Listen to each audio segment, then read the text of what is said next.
14, and Numbers 14 tells the story of when Israel came to the border of Canaan, a place called Kadesh. And Moses sent 12 spies. Now, very, very interesting thing when you look at the scripture. So you mind, let's go to Numbers 13, Pastor. And I want you to pay attention to verse 25 through 33 of Numbers 13, because these individuals did not see God. And when they came back, they did not even mention him one time. All they saw is land, fruit, and giants. They didn't see God at all. Didn't even mention his name one time. When they came back and reported what they saw, not one time did they say the Lord, except Joshua and Caleb. Joshua and Caleb were the only men who talked about the Lord when they came back in the report. The 10 spies didn't say the Lord one time. Now, see, I'm going to show you something. But let's first read Numbers 13.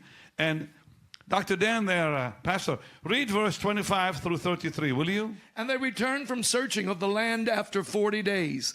And they went and came to Moses and to Aaron and to all the congregation of the children of Israel unto the wilderness of Paran to Kadesh, and brought back word unto them and unto all the congregation, and showed them the fruit of the land. And they told him and said, we came unto the land whither thou sentest us, and surely it floweth with milk and honey. Now they saw the land, they saw the fruit. Keep going. And this is the fruit of it. Nevertheless, the people be strong that dwell in the land, and the cities are walled and very great. And moreover, we saw the children of Anak there. The Amalekites dwell in the land of the south, and the Hittites and the Jebusites. The Amorites dwell in the mountains, and the Canaanites dwell by the sea and by the coast of Jordan. And Caleb stilled the people before Moses and said, let us go up at once and possess it, for we are... Now, if you read what those other people said, they never mentioned God one time. All they talked about is the land, what's in it, and the giants and the impossibilities. Wow. They never said God one time. All they said, yeah, we saw the land, we saw the fruit, but never one time did they say, we saw the Lord.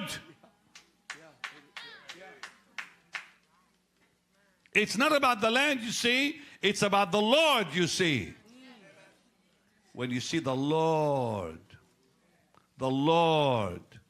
it changes everything.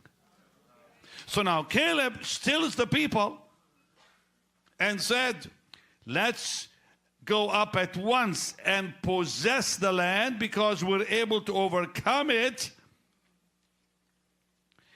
He had a different vision of the land. Yeah. He didn't say anything else, but he saw God. He saw God. Greg, that's the difference. God was more real to him than the land. Wow. Jesus. God was more real to him than the fruit of the land. God was more real to him than the giants in the land, because he said, I saw God and he's bigger than the giants. You saw the giants and yourself as grasshoppers. I saw God, he's bigger than all the giants. The minute he saw God, he didn't care about the giants. The giants were no longer giants in the presence of God. When you see the presence of God, you don't see the giants. You're a man of the Spirit. When you see God, you don't see the ocean. You don't see the Egyptians behind you. You see God, he's bigger than all of them. Our God is a big God. He's a big God. Don't limit him to your mentality. Don't limit him to your feelings and emotions. Don't limit him to the way you feel about yourself and your life. He's a big God. Live in the Spirit, you see God, you don't see the situation. You see the covenant you're walking in, you don't see the situation.